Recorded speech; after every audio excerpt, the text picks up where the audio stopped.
Bismillahirrahmanirrahim. Alhamdulillahirabbil alamin. Wa bihi nasta'in ala umuri dunya waddin. Wassalatu wassalamu ala asyrafil anbiya wal mursalin wa ala alihi wa sahbihi wa man sara ala nahjihi bi ihsanin ila yaumin din wa ba'd. Allahumma inna nas'aluka ilman nafi'a wa na'udzubika min ilmin la yanfa'. Allahumma 'allimna ma yanfa'una wanfa'na bima 'allamtana. Allahumma ansurna wal muslimin khasatan al-madhlumina minhum fi Falastin wa fi kulli makan. Allahumma aslih lana umurana kullaha wa aslih wulata umurina. Allahumma fatna wa baladana min kulli su' innaka waliyyu dzalika wal qadiru alaih. Alhamdulillah, kita panjatkan puji dan syukur kita kepada Allah Tabaraka wa Ta'ala atas nikmat yang Allah berikan kepada kita. Sebagaimana salawat dan salam semoga tercurah kepada Rasulullah SAW beserta para keluarga, para sahabat dan orang-orang yang istiqomah berjalan di bawah naungan sunnah beliau sampai hari kiamat kelak. Kita meminta kepada Allah ilmu nafi dan semoga Allah melindungi kita dari ilmu yang tidak bermanfaat. Dan kita meminta agar Allah Subhanahu wa Ta'ala menolong kita, menolong saudara-saudara kita khusus yang terzalimi di Palestina, di berbagai macam tempat. Semoga Allah perbaiki urusan-urusan kita dan urusan pemimpin-pemimpin kita. Semoga Allah jaga kita dan bangsa kita dari segala keburukan. Amin ya rabbal alamin. Hadirin Allah muliakan, alhamdulillah. Alhamdulillah.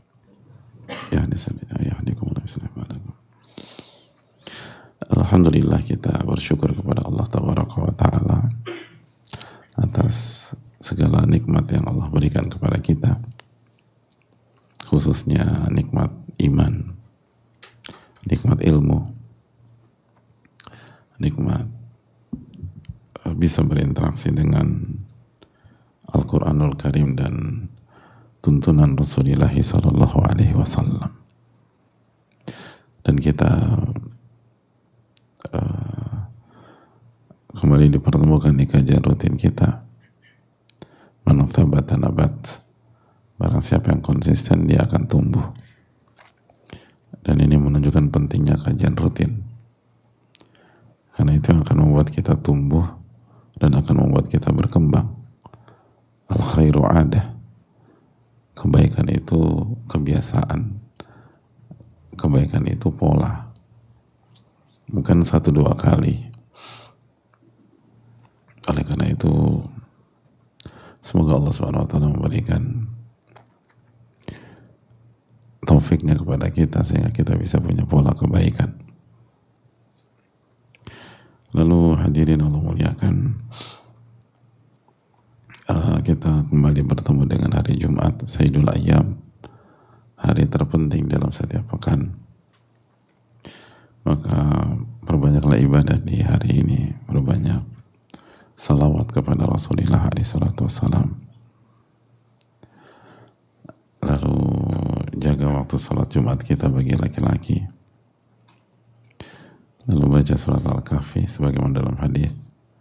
Dan jangan lupa waktu mustajab di waktu sore sebelum maghrib nanti, sebagaimana dalam hadis Nabi SAW. Dan semoga Allah memberikan taufik kepada kita untuk bisa memaksimalkan hari ini. Amin ya rabbal alamin. Sebagaimana biasa di hari Jumat ini kita buka sesi tanya jawab atau sesi diskusi. Semoga Allah Subhanahu wa Ta'ala memberikan ilmu yang bermanfaat bagi kita melalui sesi ini. Amin ya rabbal alamin. Assalamualaikum warahmatullahi wabarakatuh. Semoga Allah merahmati Imam Nawawi, para ulama, ustadz, tim, keluarga dan seluruh umat muslim. Amin ya rabbal alamin. Serta semoga Allah menjaga niat ustadz dan tim dalam berdakwah agar selalu menggapai ridha Allah. Amin ya rabbal alamin wa iyyakum. Begitu juga dengan yang bertanya.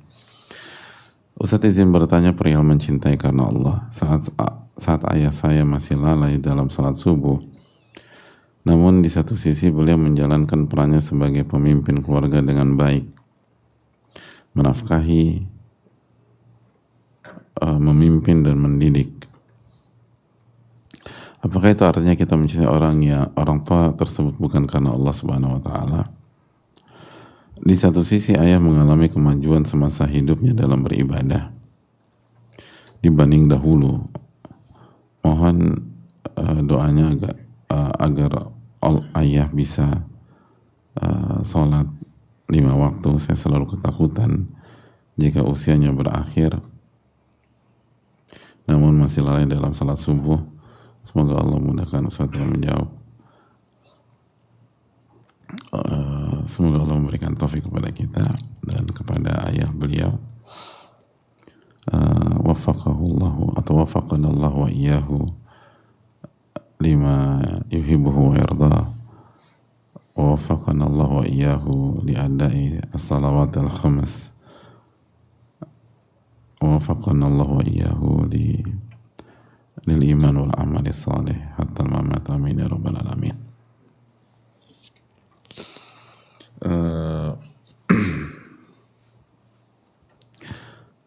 Hadirin Allah muliakan, yang pertama, selama seseorang itu masih punya iman dan punya amal soleh, lalu kita mencintai dia karena amal soleh dan iman tersebut sesuai dengan kadarnya masing-masing, maka itu masih dalam kategori cinta karena Allah Subhanahu wa taala. Itu yang pertama. Jadi semoga ini masih, apalagi ayah kita ada perubahan, ada perkembangan walaupun belum cukup, namun perubahan dan perkembangannya harus kita syukuri. Yang kedua, adapun masalah salat subuh, yang perlu kita camkan bahwa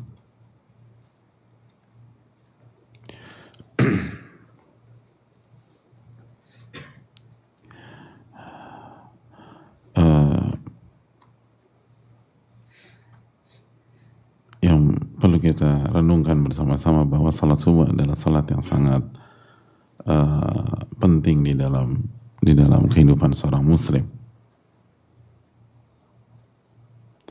Dan salat subuh adalah salat yang sangat penting untuk menjaga kita dari sifat kemunafikan.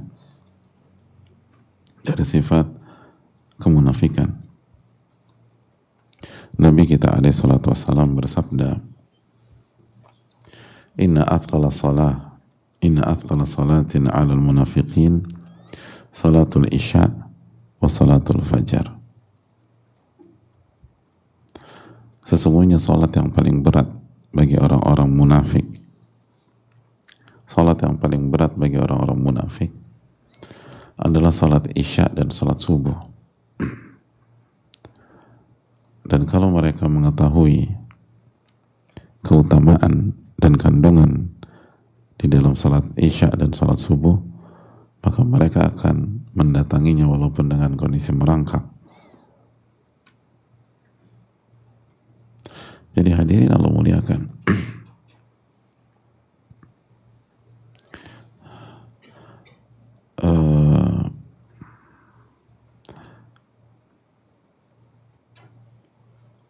ini menunjukkan salat 5 waktu sangat penting dan salat isya dan salat subuh sangat penting.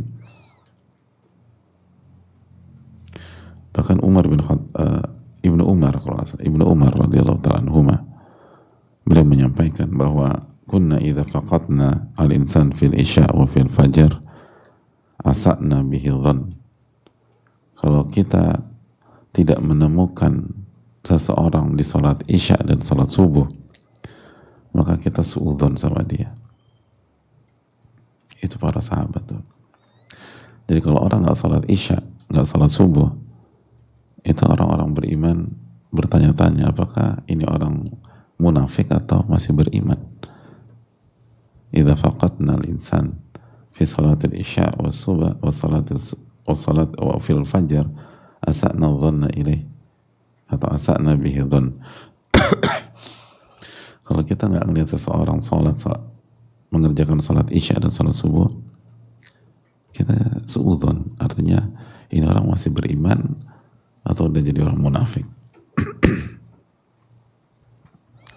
Jadi jamaah yang Allah muliakan, benar-benar penting salat subuh di dalam kehidupan orang-orang beriman. Dan itu salah satu tolak ukur keimanan seseorang dan kualitas seseorang. Dan pahalanya sangat besar. Dalam hadis Uthman bin Affan, Nabi SAW bersabda, "Man sholal isya fi jama'ah faka'annama qama nisfal lail." Barang siapa salat isya berjamaah, maka bonus pahalanya seperti dia salat setengah malam. Wa man sholal subha fi jama'ah faka'annama sholal laila kullahu. Dan barang siapa yang subuhnya salat berjamaah juga, maka dia dapat bonus pahala salat malam semalam suntuk. Jadi setengah malam bonus salat isya berjamaah, dan setengah malam bonus, setengah malam berikutnya bonus salat subuh berjamaah. Jadi ini hal yang sangat luar biasa jamaah. Ini hal yang sangat luar biasa. Pahala yang sangat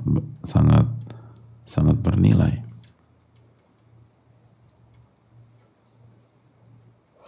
Dan Nabi juga SAW bersabda dalam masalah ini. Kata Rasulullah SAW, "Lan yalijan nar ahad shalla qabla tulu'i syamsi wa qabla ghurubiha." Seseorang tidak dimasukkan atau tidak dibakar di dalam api neraka yang sholat sebelum matahari terbit dan sebelum matahari terbenam. Maksudnya sholat subuh dan sholat asar. Jadi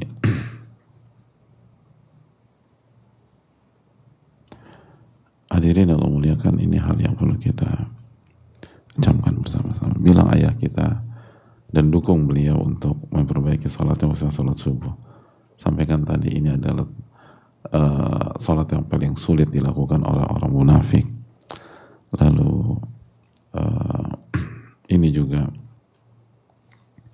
salat yang akan menjaga kita dari siksa api neraka. Lalu ini salat yang sangat ditekankan oleh Rasulullah SAW.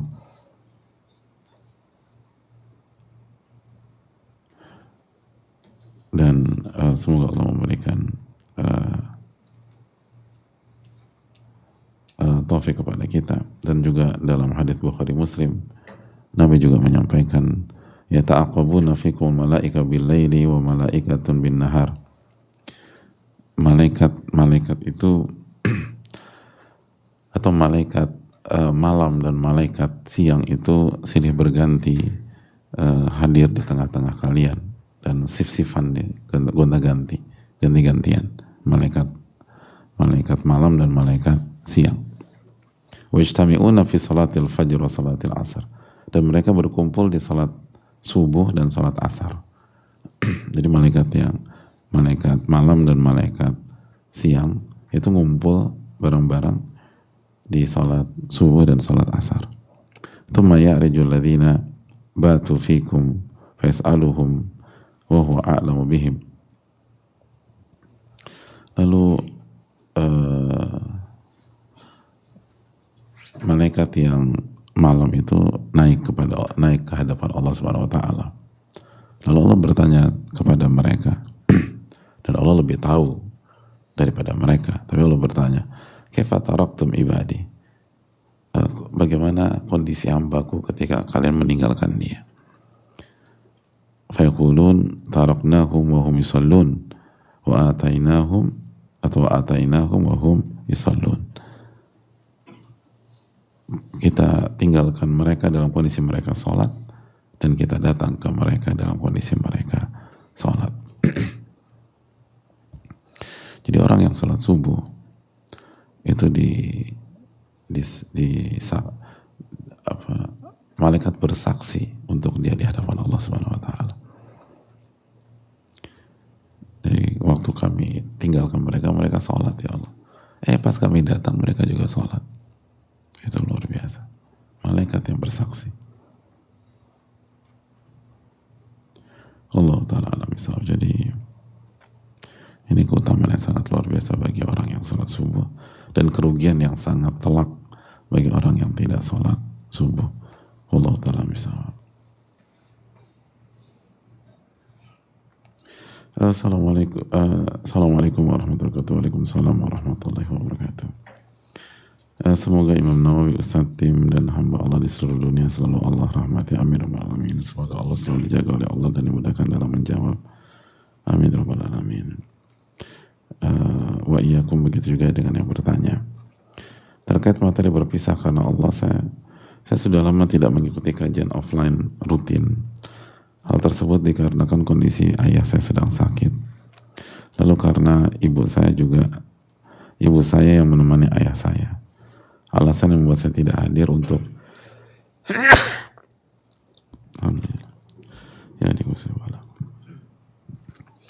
Alasan yang membuat saya tidak hadir untuk pergi kajian adalah saya tidak tega melihat ibu saya seorang diri yang menjaga ayah. Melihat ibu saya seorang diri yang menjaga ayah. Jadi saya lebih memilih untuk di rumah seharian menemani ibu saya sembari membantu pekerjaan rumah. Lalu pertanyaan adalah, apakah hal tersebut masuk ke dalam kategori tidak mau berpisah sebentar karena alasan orang tua? Saya takut saya termasuk futur karena tidak istiqomah dalam menuntut ilmu agama secara langsung. Saya takut pemikiran saya ini alasannya tidak mau berpisah karena Allah. Apakah alasan saya menemani orang tua di rumah lebih baik daripada meluangkan waktu untuk pergi kajian? Saya bingung mana sekiranya yang lebih baik, cinta dan berpisah karena Allah. Mohon bimbingannya Ustaz. Terima kasih Ustaz. Jazakallahu khairan wa barakallahu fikum barakallahu wa iyyakum. Tergantung, kalau misalnya memang orang tua nggak bisa ditinggal walaupun sebentar dan harus ditemani, dan kalau ditinggal memudaratkan mereka, maka semoga ini adalah alasan syar'i dan kita bisa untuk sebentar waktu ikut kajian di online. Tapi kalau sebenarnya secara medis bisa ditinggal dan secara itu pun nggak ada kendala, cuman kita nggak mau aja gitu. Padahal bisa. Di samping itu kalau untuk urusan-urusan lain kita bisa tinggalin mereka gitu loh. Misalnya untuk urusan dunia bisa, untuk ini bisa, dan memang aman, nggak memudaratkan secara medis aman, secara pola juga aman. Maka dikhawatirkan ini karena ini bukan karena Allah Subhanahu wa Ta'ala. Jadi coba jujur sama diri kita, apakah orang tua kita bisa ditinggal sejenak atau tidak. Dan kajian kan insya Allah tidak makan waktu seharian atau setengah hari, paling beberapa jam. Dan kalau nggak bisa jauh-jauh, cari kajian yang dekat. Jadi itu hal yang perlu dicamkan, karena kajian offline itu penting untuk mencharge keimanan, untuk mendapatkan atmosfer keimanan, untuk mendapatkan keberkahan ilmu dan lain sebagainya. Karena online adalah sebuah alternatif media yang kita patut syukuri, tapi nggak akan pernah bisa menggantikan keberkahan offline. Oleh karena itu perlu diperjuangkan, walaupun kalau ternyata memang kalau orang tua belum bisa ditinggal untuk sementara waktu atau memudaratkan mereka, mempersulit mereka, maka insya Allah itu alasan syar'i, dan untuk sementara fokus ke orang tua sambil ikuti kajian secara online. Wallahu ta'ala bishawab. Assalamualaikum warahmatullahi wabarakatuh. Waalaikumsalam warahmatullahi wabarakatuh. Semoga Allah SWT merahmati Imam Nawawi dan para ulama lainnya dengan rahmat yang luas dan menjaga ustadz, keluarga, tim, serta kaum muslimin dalam ketakwaan dan kebaikan dunia akhirat. Amin wa iyyakum. Begitu juga yang bertanya. Izin bertanya terkait keterangan yang disampaikan tentang orang yang kita tidak disarankan membangun hubungan dengannya. Bagaimana jika ini terjadi pada kakak-kakak tiri saya Ustadz yang mereka tidak mengerjakan sholat wajib dan puasa Ramadan, terkena lingkungan sebagai orang yang suka berbohong, menipu dan terlibat kasus penipuan. Apa saya harus menghindari, menjauhi mereka agar saya dan keluarga tidak terkena dampak buruknya? Jazakallahu khairan wa barakallahu fikum wa iyyakum wa fikum barakallah. Hadirin Allah muliakan, untuk konteks seperti ini jaga hubungan di mana kita tidak terkena pengaruh buruk, tapi tetap kita menjaga hubungan kekeluargaan dan bisa memberikan pengaruh positif atau mendakwahi mereka. Dan setiap orang tuh berbeda. Setiap orang berbeda. Nggak bisa disamakan. Artinya, tapi walaupun setiap orang berbeda, tapi tolak ukurnya itu tadi, kita tidak terpengaruh dengan keburukannya. Kalau kita berinteraksi sehingga menyebabkan kita terpengaruh dengan keburukannya, baik langsung maupun tidak langsung, maka hendaknya dievaluasi jarak pergaulan kita dengan dia, sehingga kita mendapatkan titik ideal. Titik ideal itu kita tidak terpengaruh, tapi kita tetap kita tidak memutuskan hubungan kekeluargaan dan tetap memenuhi hak mereka dan tetap bisa mendakwahi mereka dan seterusnya. Sebagaimana jangankan mereka ya, dengan orang-orang kafir saja Allah berfirman dalam surat Al-Mumtahanah ayat 8, la yanhakumullahu 'anil ladzina lam yuqatilukum fid din wa lam yukhrijukum min diyarikum an tabarruhum wa tuqsitu ilaihim wallahu innallaha yuhibbul muqsitin. Innallaha yuhibbul muqsitin. Allah tidak melarang kalian berbuat baik dan berlaku adil, objektif kepada orang yang tidak memerangi kalian karena agama dan tidak juga mengusir kalian. Dan sesungguhnya Allah mencintai orang-orang yang bersikap adil dan objektif. Jadi Allah tidak melarang kita untuk berbuat baik, berlaku adil, bersikap objektif dengan orang-orang yang tidak memerangi kita dan tidak mengusir kita, nggak jahat sama kita. Allah Ta'ala. Jadi sekali lagi jaga jaraknya, jarak yang tidak membuat kita terkontaminasi, tidak membuat kita terpengaruh, tidak membuat iman kita turun, tapi di waktu yang sama kita tetap jaga hubungan, berbuat baik, dan kalau bisa dakwahin mereka. Allah Ta'ala bisawab.